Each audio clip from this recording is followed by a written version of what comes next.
بسم اللہ الرحمن الرحیم اما بعد فإن التصانیف فی اصطلاح اہل الحدیث قد کثرت للائمۃ فی القدیم والحدیث۔ عزیز طلبہ، آج کا جو ہمارا سبق ہے اس میں علامہ ابن حجر عسقلانی رحمۃ اللہ تعالی علیہ یہ بات ارشاد فرمائیں گے کہ کون کون سے مصنفین ہیں کہ جنہوں نے اصول حدیث پر کتب تصنیف کی۔ یہ ذہن نشین رکھیے گا کہ علامہ ابن حجر عسقلانی رحمۃ اللہ تعالی علیہ کے زمانے تک تقریباً اصول حدیث کے تمام اصطلاحات مرتب کی جا چکی تھی، اور اصول حدیث پر ایک اچھا خاصا کام اور مواد وہ پہلے سے ہی موجود تھا۔ علامہ ابن حجر عسقلانی رحمۃ اللہ تعالی علیہ نے اسی موجود مواد کو ایک نئے انداز سے پیش کیا اور اس کی تہذیب کی، اور اس میں جو چیزیں چھوڑی جا چکی تھی یا جو کمیاں تھیں ان کو ختم کیا۔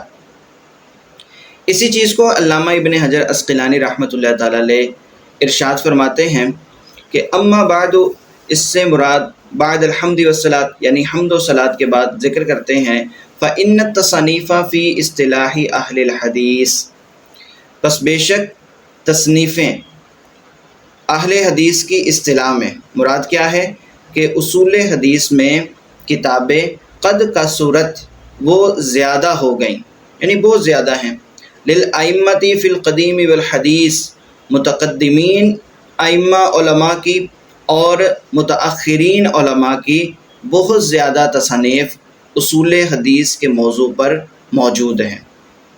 فمن اول من صنف فی ذالک، بس پہلی کتب میں سے جس بندے نے اس موضوع پر کتاب تصنیف کی، القاضی ابو محمد الرامہ ہرمزی فی کتابہ المحدث الفاصل، وہ قاضی ابو محمد رامہ ہرمزی ہیں، انہوں نے اپنی کتاب المحدث الفاصل اس موضوع پر تصنیف کی۔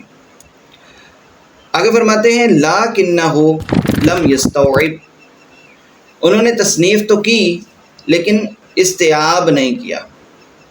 استیعاب کا معنی کیا ہوتا ہے؟ لفظی معنی اس کا ہوتا ہے گھیر لینا، اور یہاں مراد کیا ہے کہ انہوں نے مکمل نہیں لکھی، یعنی علم اصول حدیث کی جتنی بھی اصطلاحات تھی وہ ساری کی ساری انہوں نے شامل نہیں کی۔ والحاکم ابو عبداللہ النیسابوری، اور حاکم ابو عبداللہ نیشاپوری جو ہیں انہوں نے تصنیف کی، لاکنہ لم یہذب ولم یرتب، لیکن نہ تو انہوں نے اس کتاب کو مہذب بنایا نہ مرتب کیا۔ مہذب تہذیب سے ہے، اس کا مطلب ہوتا ہے کانٹ چھانٹ کرنا، حشو و زوائد کو اس میں سے نکال دینا، اور مرتب کا مطلب کیا ہے کہ اس کو باقاعدہ ترتیب وار ابحاث کو ذکر کرنا۔ کتاب تو لکھی لیکن نہ تو اس کی تہذیب کی نہ اس کی ترتیب کی۔ وَتَلَاهُ ابو نعیم الاصفہانی فعمل علی کتابہ مستخرجا، اور پھر ابو نعیم اصفہانی رحمۃ اللہ تعالی علیہ نے ابو عبداللہ نیشاپوری کی اتباع کی، فعمل علی کتابہ، اور ان کی کتاب پر عمل کیا، مستخرجا استخراج کرتے ہوئے، یعنی اس میں جو کمیاں تھی اس کو شامل کیا۔ وَأَبْقَى أَشْيَاءَ لِلْمُتَعَقِّبِ، اور پیچھے آنے والوں کے لیے بھی کچھ چیزیں چھوڑ دی، یعنی کام تو کیا حاکم ابو عبداللہ نیشاپوری کی کتاب پر، کام تو کیا لیکن اس پائے کا نہیں کیا کہ اب مزید اس کی حاجت نہ رہے، اس انداز کا کیا کہ ابھی مزید اس میں کام کرنے کی ضرورت ہے۔ ثم جاء بعدهم الخطیب ابو بکر البغدادی، ان کے بعد خطیب ابو بکر بغدادی آئے، فصنف فی قوانین الروایتی کتاباً، انہوں نے روایت کے قوانین پر ایک کتاب تصنیف کی، سماہ الکفایہ، اس کا نام الکفایہ رکھا، وفی آدابہا، اور روایت کے آداب پر انہوں نے ایک کتاب لکھی، سماہ الجامع لآداب الشیخ والسامع، الجامع لآداب الشیخ والسامع، یہ کتاب کا نام رکھا انہوں نے، اور یہ روایت کے آداب کے موضوع پر تھی۔ وقل فن من فنون الحدیث، فنون حدیث میں سے بہت کم فن رہ گئے تھے، الا مگر یہ کہ وقد صنف فیہ کتابا مفردا، مگر یہ کہ خطیب بغدادی نے اس میں ایک مستقل کتاب تصنیف کر دی تھی، یعنی ہر موضوع پر خطیب بغدادی کی مستقل کتاب موجود تھی۔ فکان کما قال الحافظ ابو بکر بن نقطہ، تو یہ ایسے ہی ہو گیا جس طرح کہ حافظ ابو بکر بن نقطہ نے ذکر کیا۔ اس کا قول یہ ہے، کل من انصف، ہر وہ شخص جو نظر انصاف سے دیکھے، علم وہ جان جائے گا کہ ان المحدثین بعد الخطیب عیال علی کتبہ، کہ خطیب بغدادی کے بعد محدثین اس کی کتب کے محتاج ہیں۔ یعنی اس کا کہنا یہ تھا کہ آج کے دور میں اگر کسی نے محدث بننا ہے تو بغیر خطیب بغدادی کی کتابوں کے پڑھے وہ نہیں بن سکتا۔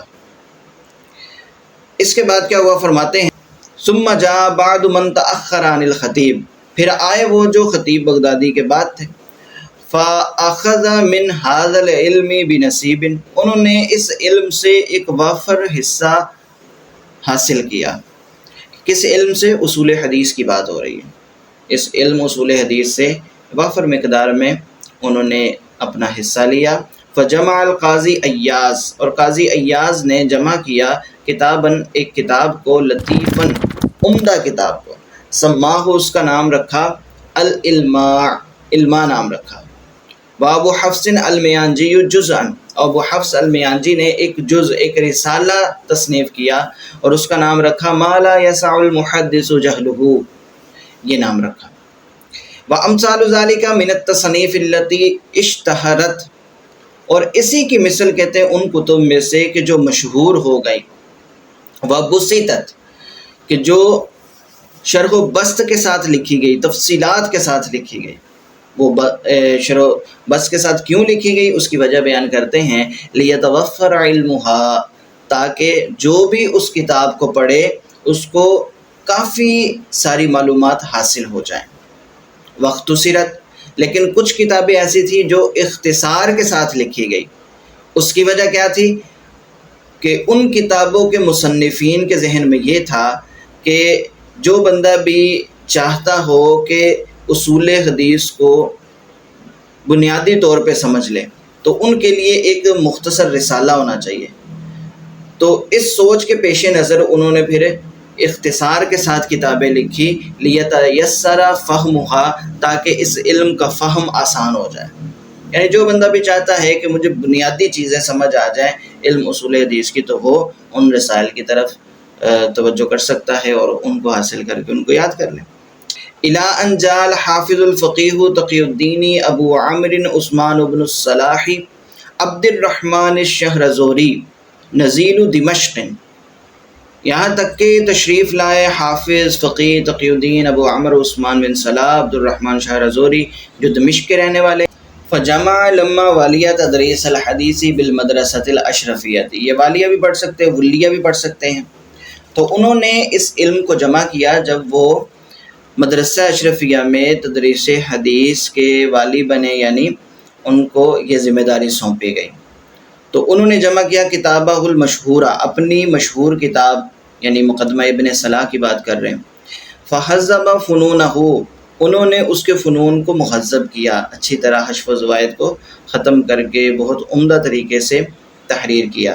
وَأَمْلَأَهُ شَيْئًا بَعْدَ شَيْئًا، اور اس کی املا کرائی، کچھ کر کے، تھوڑی تھوڑی کر کے املا کروائی۔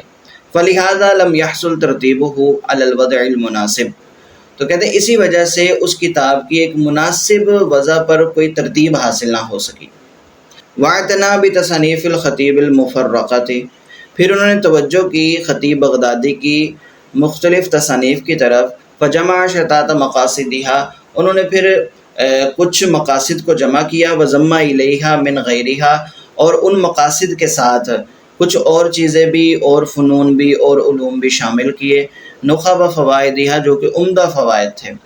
فاجتمع فی کتابہ ما تفرق فی غیرہ، اپنی کتاب میں وہ ساری چیزیں جمع کر دی جو کہ غیر کتابوں میں وہ متفرق طور پر پڑھی ہوئی تھی۔ فلہذا عکف الناس علیہ، اسی وجہ سے لوگ اس کتاب کی طرف جھکے، یعنی مقدمہ ابن صلاح کی طرف۔ وساروا بسیرہ، اور اسی کی پیروی میں چلے۔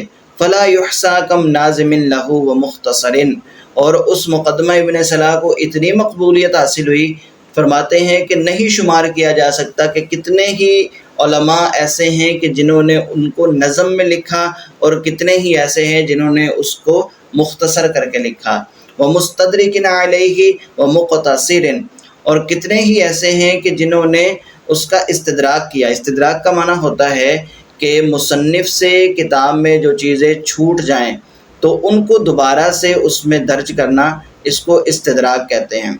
تو مقدمہ ابن صلاح کے کتنے ہی مستدرک تھے، مطلب اس میں جو چیزیں رہ جانے والی تھی اس کو شامل کرنے والے کتنے ہی زیادہ تھے۔ وہ مقتصر، اور کتنے ہی ایسے تھے کہ جو اس میں کمی کرنے والے تھے۔ وہ معارض لہ، اور کتنے ہی ایسے ہیں کہ جو اس کتاب پر اعتراضات کرنے والے تھے۔ وہ منتصر، کتنے ہی ائمہ ایسے ہیں جو ان اعتراضات کے جوابات دینے والے ہیں۔ تو یہاں تک مقدمہ ابن صلاح کی تفصیل انہوں نے ذکر کی، اور جو متقدمین متاخرین نے کتب اصول حدیث کے فن پر لکھی ان تمام کی ایک تاریخ خلاصتاً بیان کر دی۔ انشاءاللہ آئندہ سبق میں اب ہم پڑھیں گے نزہۃ النظر اور نخبۃ الفکر کے بارے میں، کہ علامہ ابن حجر عسقلانی رحمۃ اللہ تعالی علیہ نے متن نخبۃ الفکر کیوں لکھا، پھر اس کی شرح نزہۃ النظر کیوں لکھی، اس کی تفصیل وہ بیان کریں گے۔ انشاءاللہ اس کو اگلے سبق میں پڑھیں گے۔ السلام علیکم ورحمۃ اللہ وبرکاتہ۔